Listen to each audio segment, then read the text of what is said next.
radiusrum maesum. Belisarius, Radius Roma imperis utis nostro imperium, et floram mater Roma Deo floretis, divis Romanus et sine imperiosum. Belisarius of Rome. He won victories on the red sands of the desert, on the icy peaks of the Alps, and among the raging waves of the oceans. He fought against the barbarians of the wild forests, the Persian kings of the east, the Arab warriors, and even the Turkish horsemen. He was cast into the streets, starving and broken. He was tested by lust and betrayal, by wealth and poverty. Very few warriors achieved what he achieved. Very few men witnessed what he witnessed. The storm of the throne sweeps away even the greatest of heads. He is Belisarius, the most glorious commander in all of Rome. Belisarius. The year 505. From the glorious days of the Roman Empire, only memories and stories remain. North Africa, Spain, Italy, all are now in the hands of savage barbarians. The Roman state has shrunk, confined to the eastern lands, and with each passing day, it grows even smaller. Every Roman dreams of restoring the old borders and splendor of the empire, but that dream feels impossibly distant. It was in such a time that Belisarius was born in Thrace, the son of a noble family. His early education followed the ancient Roman tradition of mos maiorum, the way of the ancestors. Loyalty, devotion to family, respect for the homeland, and the ability to remain calm under the worst of circumstances. He grew up speaking 3 languages, his native Thracian, Latin, the official language of Rome, and Greek. At around the age of 15, Belisarius set foot in Constantinople, the capital of the Eastern Roman Empire. In those days, it was customary for the sons of noble families to serve in the state or the army. While living his passionate youth in Constantinople, Belisarius met a man who would change his life forever, Justinian, the nephew of Emperor Justin. A deep friendship formed between them. Both were Thracian, and in a city where Thracians were often looked down upon, it didn't take long for them to find kinship in each other. Whenever they met, their conversation always turned to the same dream: to reclaim the Mediterranean from Gibraltar to Antioch and restore the empire's greatness. Then, fate intervened. On August 1st, 527, Emperor Justin died. He had only one heir, his nephew, Justinian. Destiny was clearing the path for the two friends. Through his friendship with the new emperor, Belisarius received his first major commission to form and command the Imperial Guard Regiment. This elite force consisted of 7,000 heavily armored cavalrymen, the emperor's own personal guard, and their commander was Belisarius himself. And soon, his adventures would begin, his chance to prove himself on the battlefield. The year 530.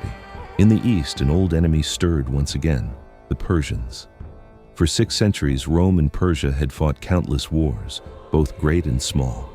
The Persians had seen many Roman generals who fancied themselves as the next Alexander the Great, but this time, the man coming to face them was different: Belisarius, the general of the eastern armies. Belisarius rebuilt the fortress of Dara and stationed his 25,000 soldiers in the region. The Persian army, numbering around 50,000, was confident of victory.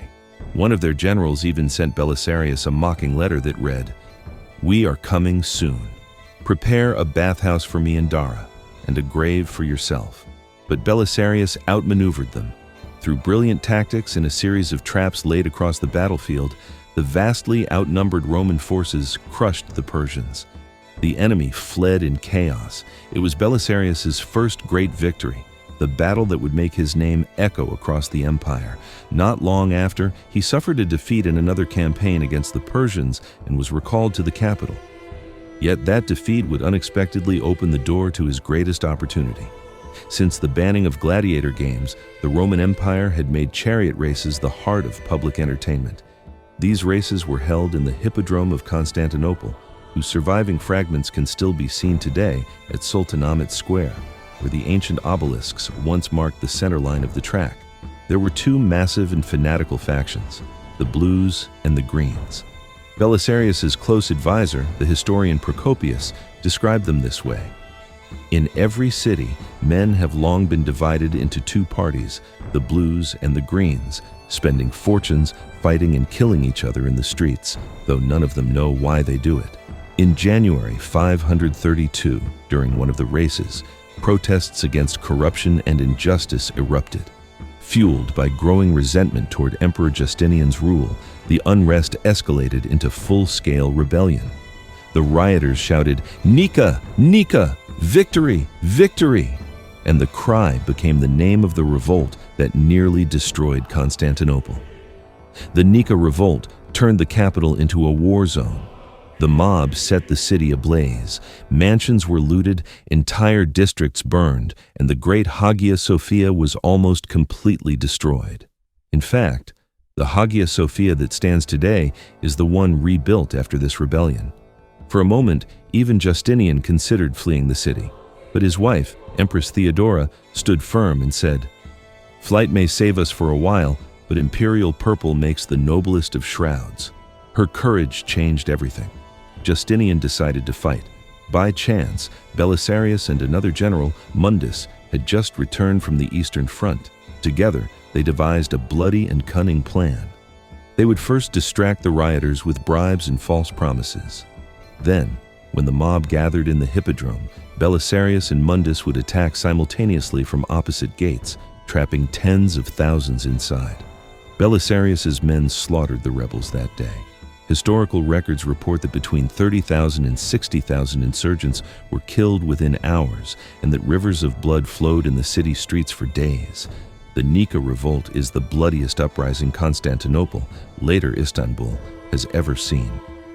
Belisarius, who played the key role in crushing the rebellion, proved his loyalty to the emperor once again.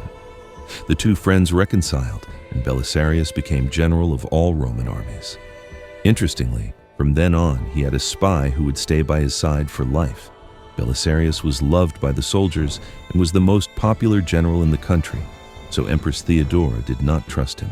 To keep an eye on him, she forced her closest confidant, Antonina, to marry Belisarius, with a condition that broke Roman convention. Antonina would accompany Belisarius even on distant campaigns. It was clear that Theodora arranged the marriage to place a watcher near Belisarius. Rivals even claimed Antonina cheated on him multiple times, but Belisarius, familiar with court intrigues, never believed those accusations and never abandoned his loyalty to his wife until his death. He was an honest soldier and a faithful husband. The great adventure began. With internal unrest in the east quelled, the pair now had the opportunity to pursue their grand plan. Their first target was the Vandals, who had held North Africa for a century. The Germanic Vandals were ruthless, tough, and large-built warriors. They controlled territories from the Strait of Gibraltar to Sardinia, and from Libya to Carthage. Emperor Justinianus ordered Belisarius, "Go and reclaim Africa. Rome is with you." As Belisarius and his troops sailed toward Africa, they were caught in a terrible storm. Some Roman ships were wrecked as the fleet was scattered by the waves.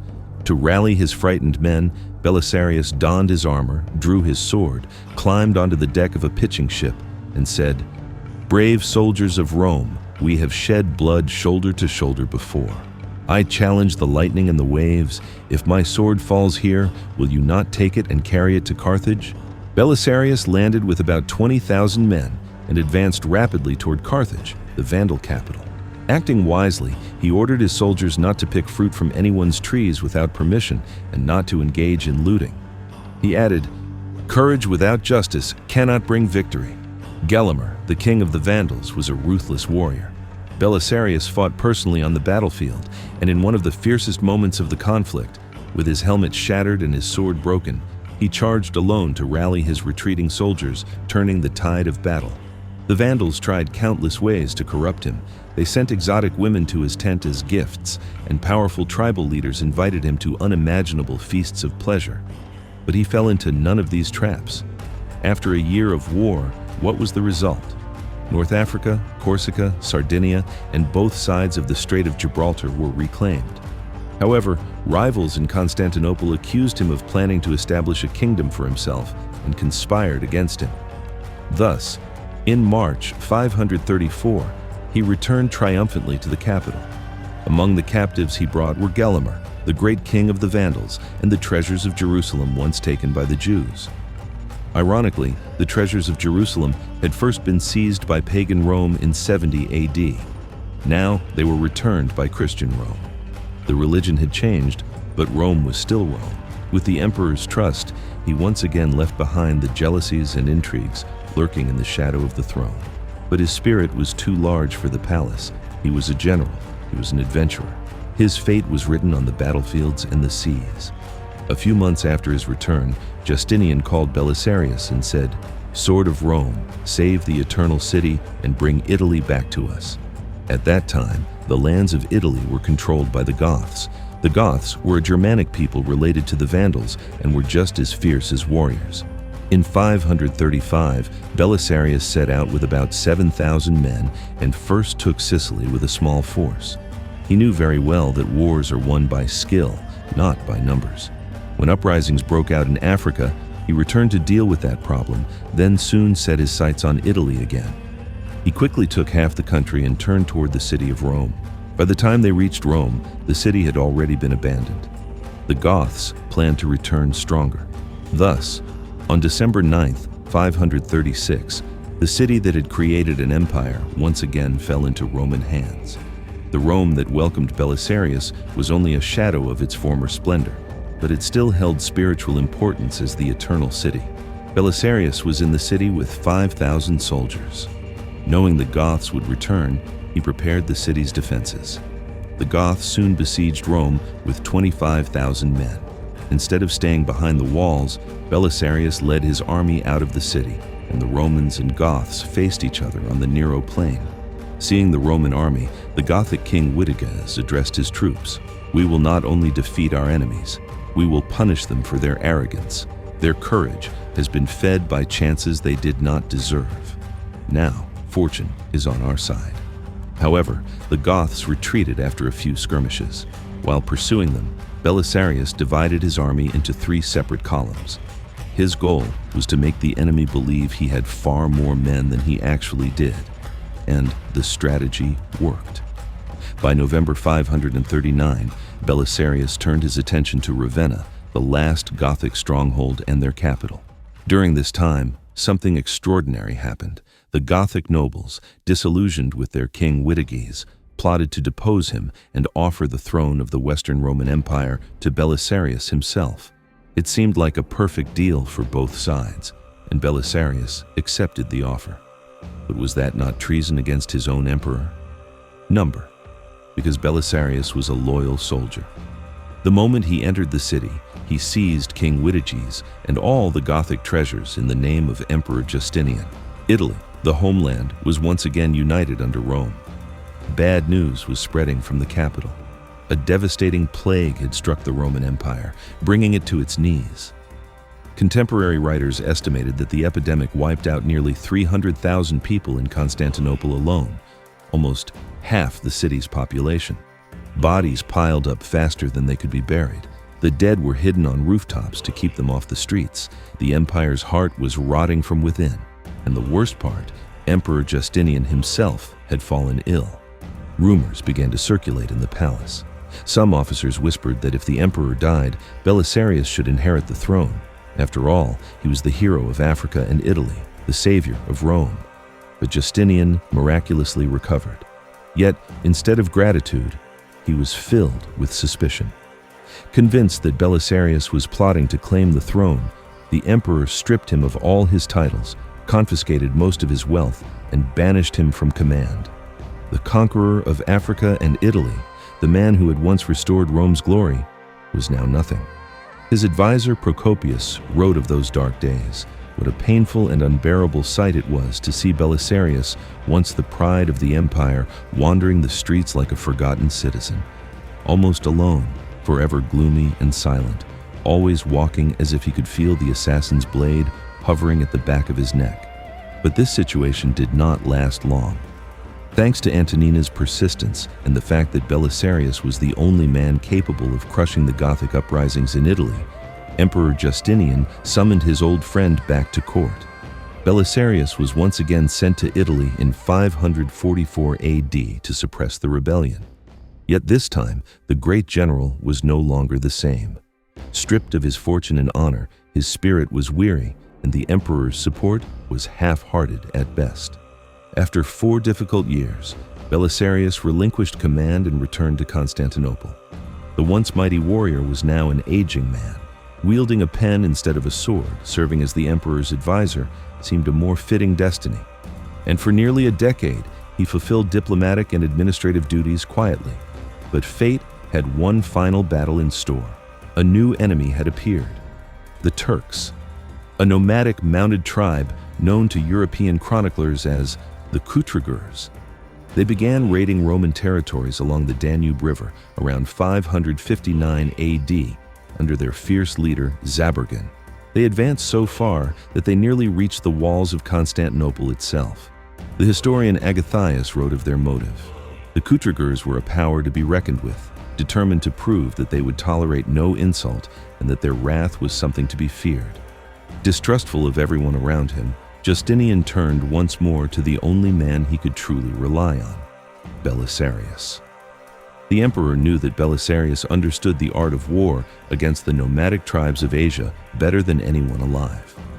Witnesses described the general's preparation for what would become his final campaign.